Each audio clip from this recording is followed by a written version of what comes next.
We're talking today with Darren Goebel. He's the Director of Global Agronomy and Farm Solutions at AGCO.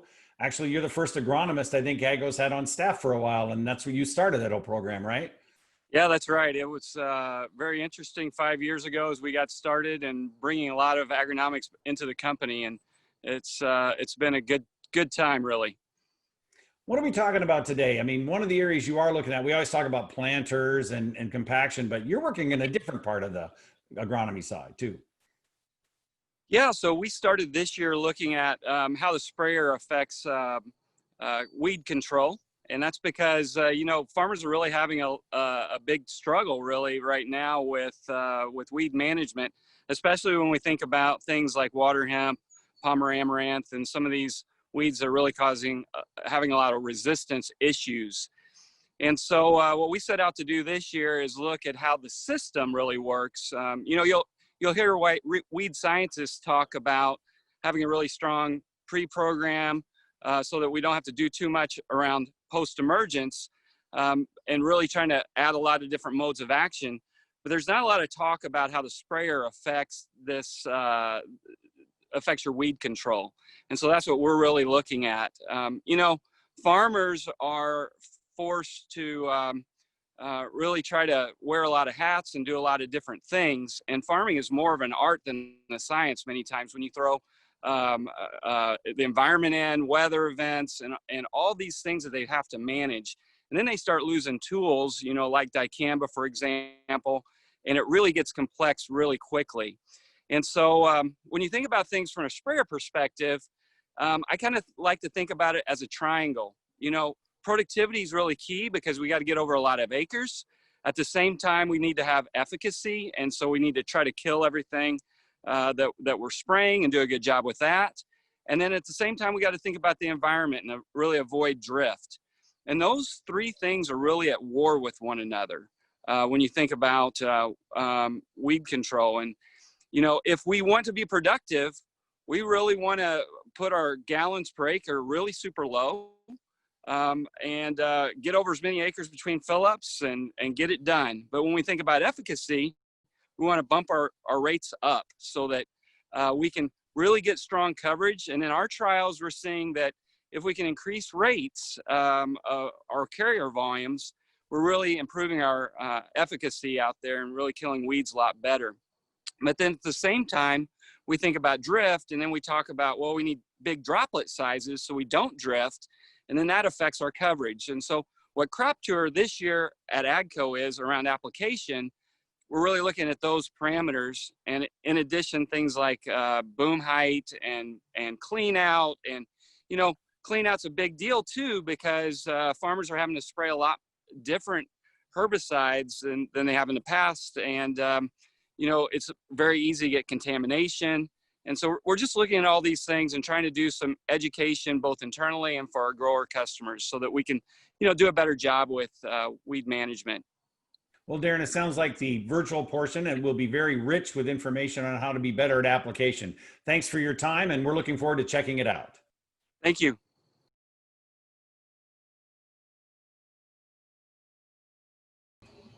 Hi, I'm Willie Vogt at the Farm Progress Virtual Experience, and welcome to our breakout looking at weed control, kind of what we learned in 2020 and what we might be carrying into 2021. And I'm very happy to have with me today Kevin Bradley, a weed scientist from the University of Missouri, and Bryan Young, a weed scientist from Purdue University.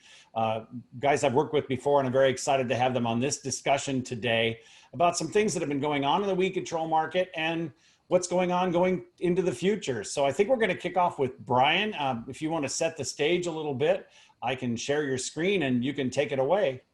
Okay, sure. So Bryan, why don't you start us off and discuss kind of what we learned in 2020 and maybe help us set the stage for 2021. Certainly. Thank you, Willie. And hello, everyone. So in 2020 was certainly a challenging year from a weed management standpoint. We had some plans in terms of developing herbicide programs to try and manage some of our more difficult weed species. the planting season created some challenges for us with variable weather patterns throughout. But then we came to early June, and then some of our herbicide options that we thought we would have available, such as dicamba, fell suspect to some legal rulings. And, all of a sudden we didn't have dicamba as an option in some areas like we had before. And so you can see the picture, here's a result of just using Roundup today.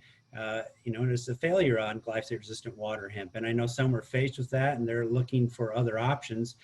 I know some temporarily moved over to some old chemistry, the diphenyl ether herbicides, Cobra, Flexstar, Blazer, and they had mixed results. They realized, again, just how much PPO-resistant water hemp they did have in their fields.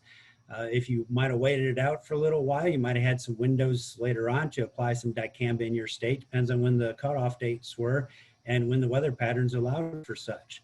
So it was really frustrating from a weed management standpoint. Having a plan and being able to stick to it proved challenging.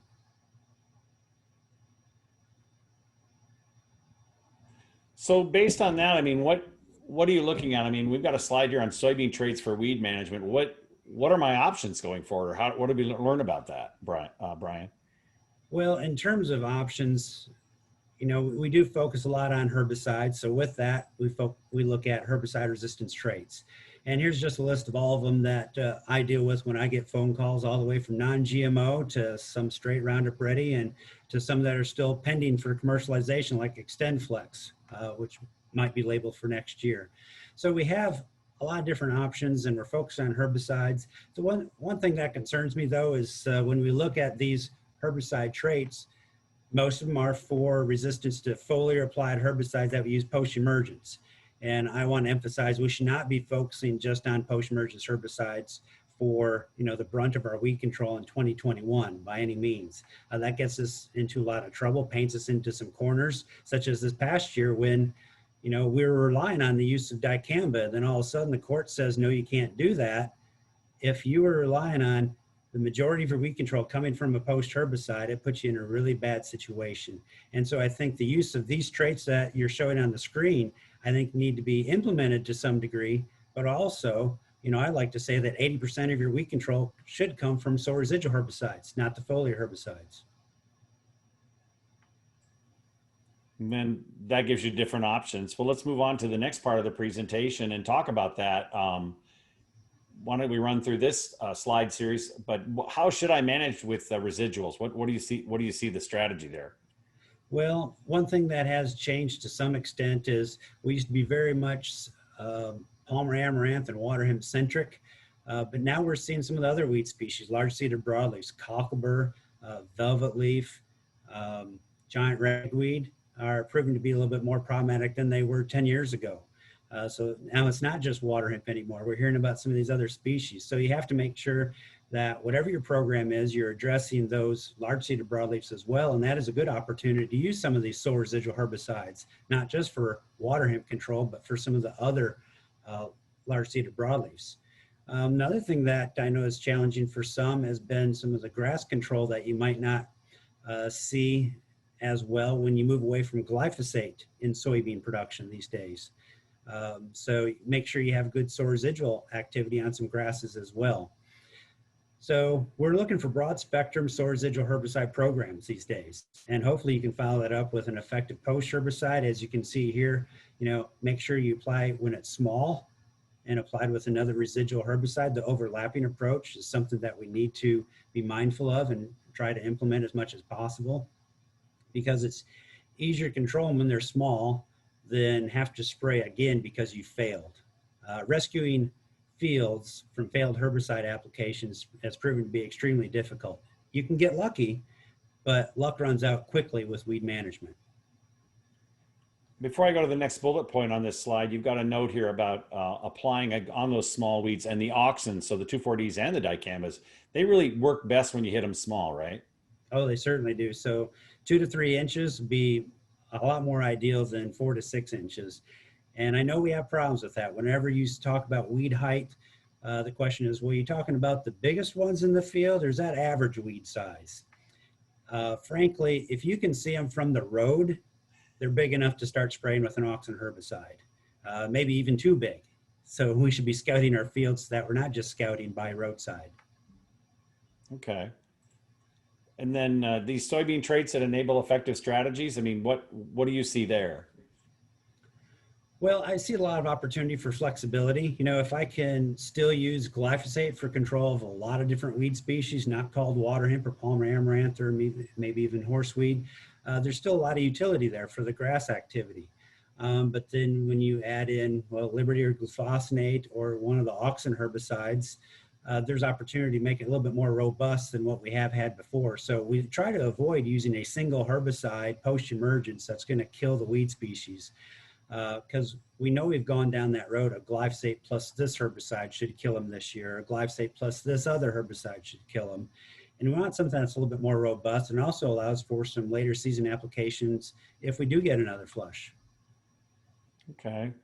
You know, question for me too, and we've started to see this. I'm starting to see guys dragging cultivators out of the weeds, the woods. Maybe it's a better concept.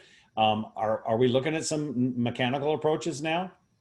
Yeah, I think we are, and I think Kevin's going to be able to talk towards that a little bit later, but non-chemical needs to be integrated back into weed management plans. It's something that we've forgotten. I know Bob Hartzler at Iowa State's been preaching about that as well, but cultivation is one of them. It's maybe the one that's the most common and growers think about, but there's some other options as well in terms of non-chemical weed control. Okay, well, we'll let Kevin elucidate that or illuminate that later. That's great. What about, so I bring up this technologies for battling weeds. There's a lot of stuff here. It's a busy slide. What are we trying to say here? This is fascinating. Which one? Oh, that one. Yes. Yes. Well, that's just going through a laundry list, but it actually doesn't include one that Kevin's probably going to talk about. There's no weed zapper on that one. That is the brand name you have, right, Kevin? Yes, it is one of the Electrocution. right. Death Right. by electrocution. That's a beautiful thing. So this is just something I've done before, encouraging, well, actually, when I use this slide, I talk to growers about what do they think they'll be using 5 years from now to manage weeds? Will it be row cultivation? Is it, see and spray? Is it robots going through the fields? Is it biodirect, which we don't hear much about anymore? Flame weed control, cover crops, or harvest weed seed control. Most of them go back to herbicides. And I said, well, if that's your choice, if you're going to battle it with traits and herbicides, then you got to get a whole lot better. And it's probably not really feasible for some. Well, is that because we've constantly relied on the easy button a little too much? Willie, that's an understatement. Yes, easy and cheap. That's something that we need to avoid. Weed management is a long-term endeavor, but we try to manage it like it is just this year, today, I'm killing weeds. But, it's about the soil seed bank. It's trying to reduce the weeds over time in the weed seed bank and looking at different approaches. We know that if we focus on anything long-term, such as even tillage, we're going to select for weed species that can tolerate that type of situation better than others. So there's no silver bullet, even in non-chemical weed control methods. So we need to have this integrated approach and not rely on any one of these. But the beauty of it is, when we talk about non-chemical weed control methods, well, there we're right in line with the organic farmers and those who are, low input because they might not be using herbicides there. They've been focused on non-chemical. So we can do research on non-chemical weed control methods and applies to all soybean producers. Well, and I think we are starting to see those conversations come up as, at least on my Twitter feed, about things that we're seeing this year in terms of the way we can use non-chemical approaches. So that's fascinating. Mm-hmm. As we look at 2021, that's a nice picture of a nice clean soybean field. Can I get there? Yeah, I think we can get there. It just takes, a good plan. And this particular field started out with a full rate residual herbicide to address water hemp. Right next to this field was where we had our water hemp research plots. So, it was a mess there. But this is a commercial field where they used some residual herbicide. I hate to say it, but the sprayer application was not as uniform as you would like along the end rows, and there was some injury because they were using a full rate residual herbicide. But it was pretty minor, and the soybeans filled that in, and this is the overall result. after a single post-emergence application. But again, following a full rate residual herbicide, a herbicide that had a couple modes of action in that for activity on water hemp. Great.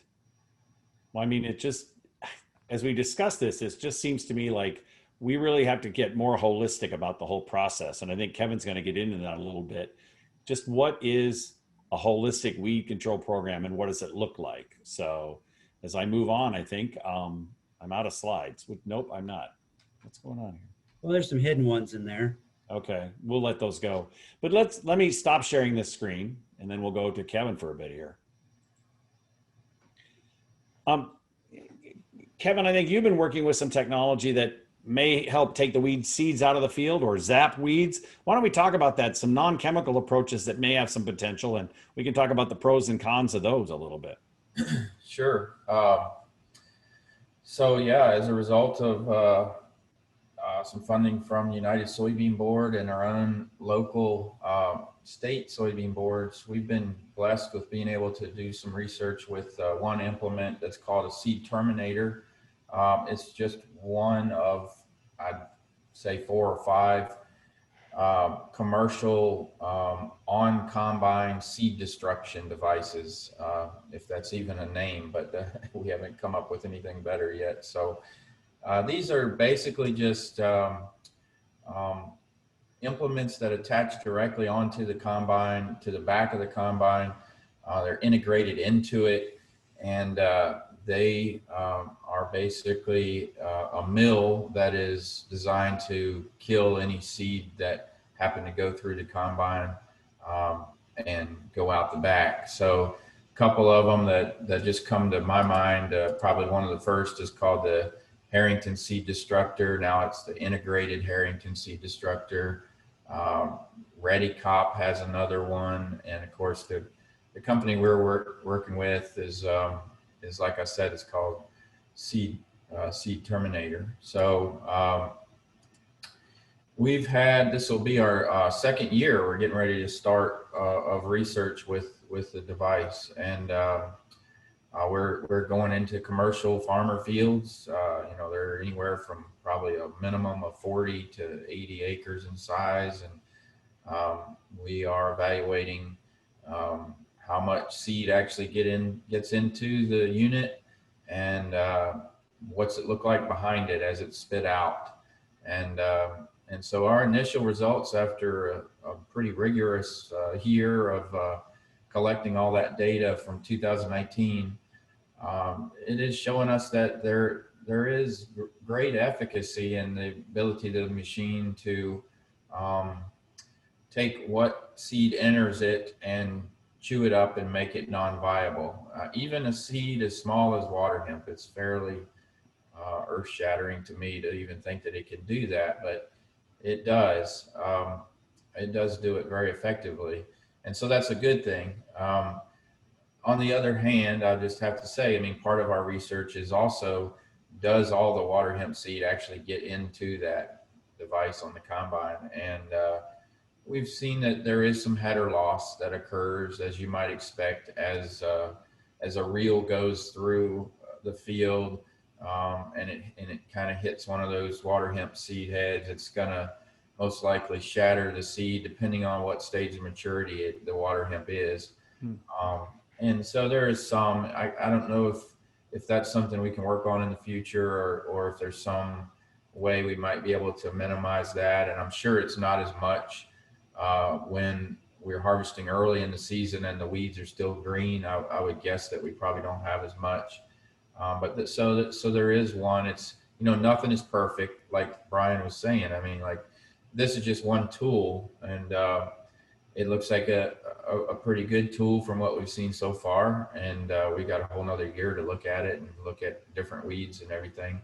You know, ultimately, probably it's going to come down to cost and what a farmer in the U.S. is willing to pay. But, you know, in Australia, these are already widely accepted devices, and they're on more than, you know, the company I work with says that the Seed Terminator is on more than 100 combines in Australia already. So, you know, and that's not even considering all the other companies. So I think it's something in our future. I don't know how far in our future, but I think it is something that probably is going to be considered in U.S. before too long. So I'll ask a couple mechanical questions, and that is one, how does it handle high trash flow?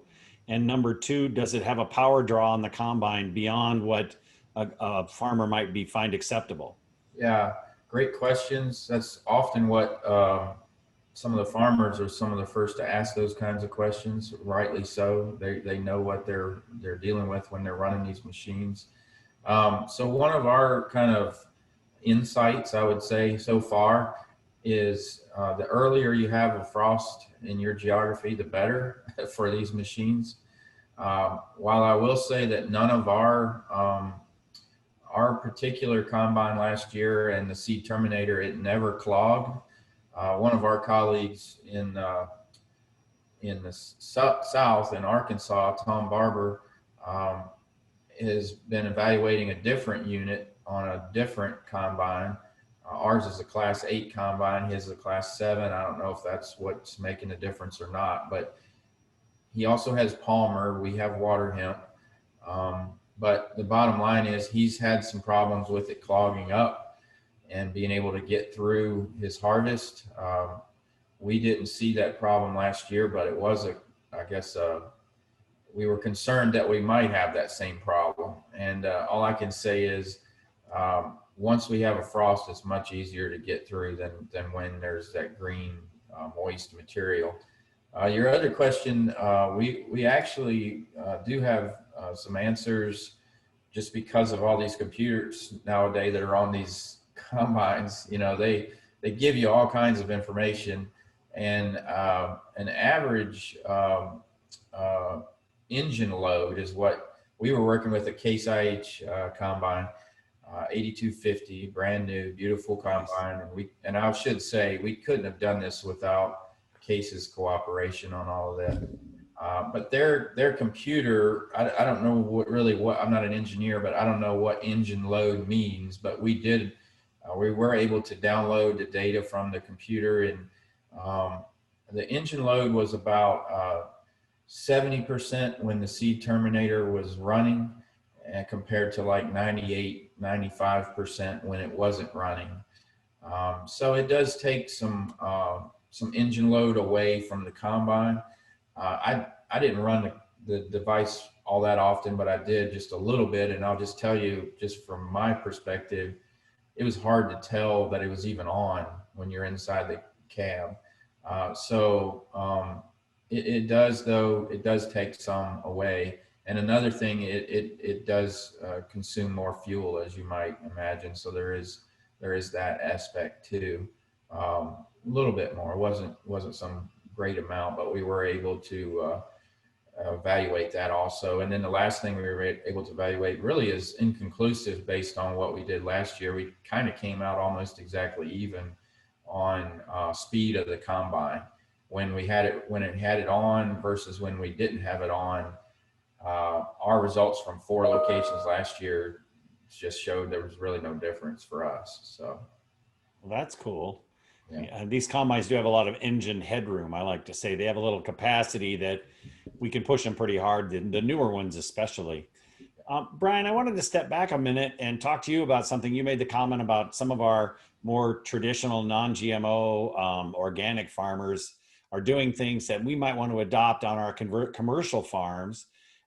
Besides flaming weeds or something like that, I'm seeing a lot of talk about cover crops and weed control. What do you guys, and both of you can weigh in on this, what are you seeing in that area? And is that something I should be thinking about? Obviously it's a little late now, but maybe in 2021, as I look at my holistic program, should I be thinking about a cover crop to control weeds into 2022?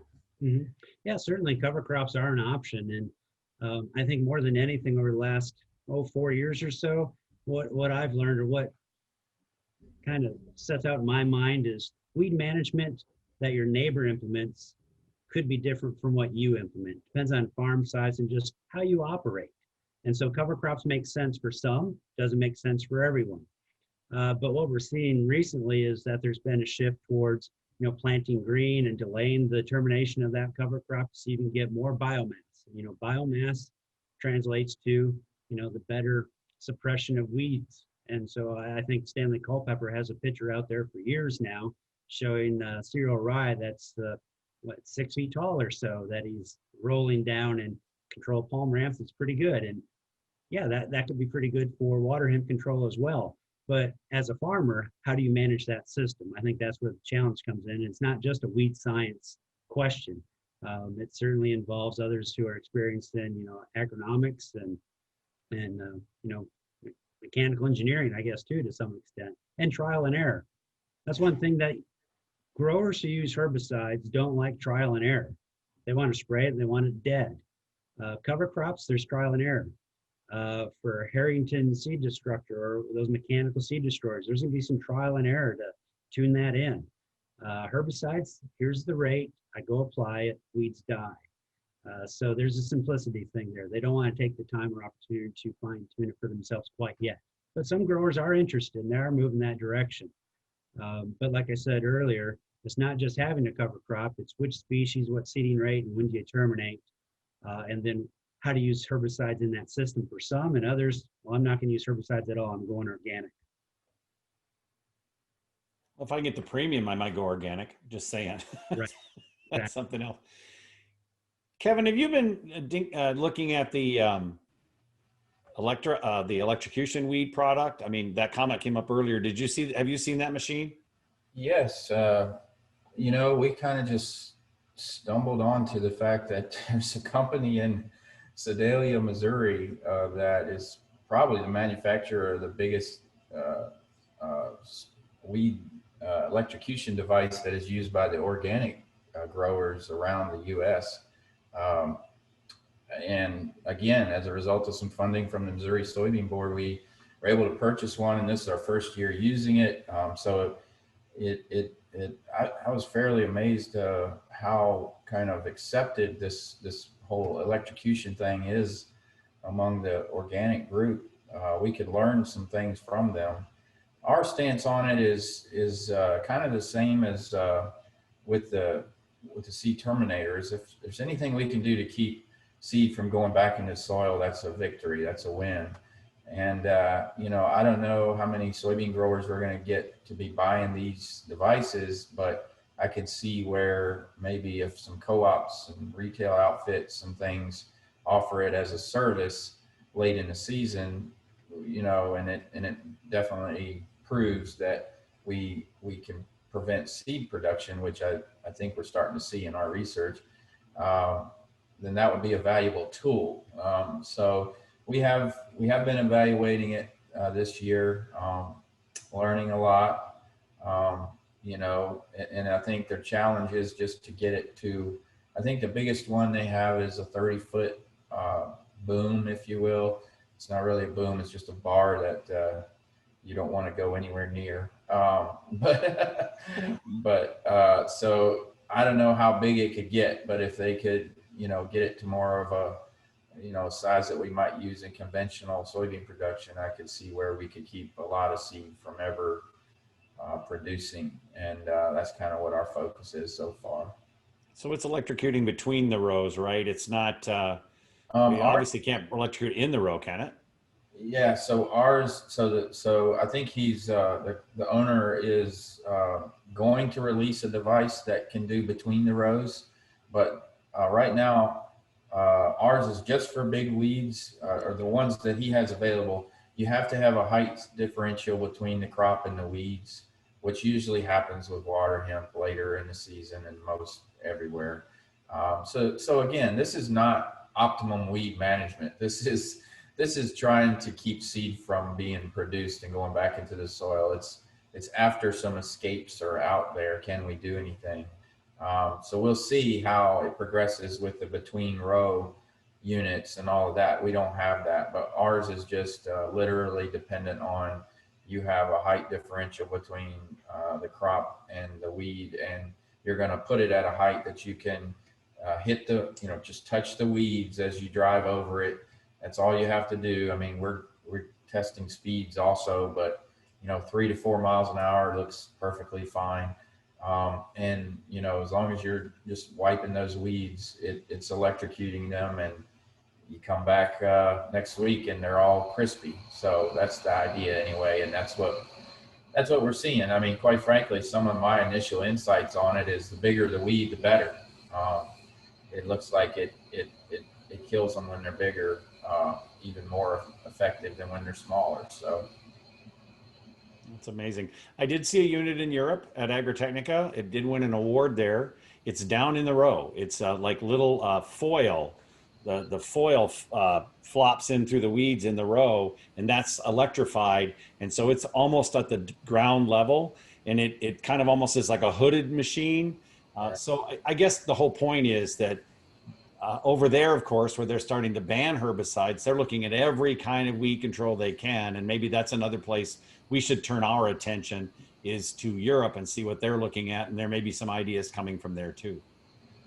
Yeah, there's lessons to be learned from this community that has adopted these other techniques that, whereas we've been herbicide centric forever in U.S. agriculture, it seems like for the most part, we can learn a lot of lessons and are having to learn a lot of lessons because of resistant weeds. And, so just my conversations with the owners of this company and some of the people that actually use this device that are organic growers, some of the things they told me from day one that I was kind of doubting a little bit from a university weed scientist, like I was thinking, oh, they don't know what they're talking about. They know exactly what they're talking about. They've had experience with it already, and all those things are starting to really come true that they told me. So we can learn lessons from that crowd for sure. Well, great. Well, gentlemen, I appreciate your time today on this Farm Progress virtual experience breakout. We've talked about some very interesting technologies, the challenge ahead for us. Any closing comments? Bryan, I'll turn it over to you for a closing comment, and then we'll let Kevin wrap us up. Anything else you'd like to share with the viewers today? Well, just emphasizing again that there are other things than just herbicides and management of these weeds, but if we are focused on these herbicides, again, what your neighbor does might not fit what you need to be doing because size and flexibility, but certainly if it is herbicides, good residual programs need to be present. And I would challenge anybody that if they say, I'm not using residual herbicides or not full rates because of the cost, I would ask them what the cost of their post-emergence herbicide program is when they have to do it 1 to 2 times per field. Kevin? I can never follow Bryan, that's for sure. He's, I agree with everything he said, but we need to be thinking about how we can integrate all this stuff together. I mean, we're sitting here in September. In my geography, we can be planting some cover crops pretty soon, not too long. And I think our growers should be probably thinking about that if it works for them. I didn't talk too much about cover crops today. Bryan did a great job, but that's in my mind, a pretty safe and simple way to get some pretty good early season weed suppression. So maybe that's something that if you haven't tried it before, it'd be worth looking into now. Well, great. Well, gentlemen, I appreciate your time today. Thanks for being a part of this breakout on weed control, what we learned in 2020, and looking forward to 2021. This is Willie Vogt with the Farm Progress Virtual Experience. Now that this show is live, viewers can watch it at any time. Comments will no longer be available, but thank you for viewing this, and have a great day.